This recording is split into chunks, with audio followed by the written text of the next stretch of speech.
magandang araw. So, ito ang itsura ng aking mga papis pagkatapos kumain.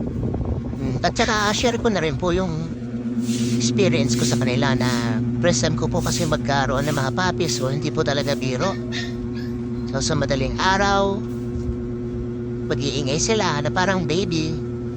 Hindi po pwedeng hindi ka babangon kasi dedede sila sa nanay nila.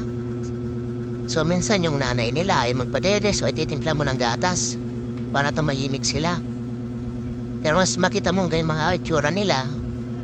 So nakakatanggal ang pagod, nakakatanggal ang puyat. Tsaka share ko lang din sa mga kapag-alaga ng ito, alamin ng experience.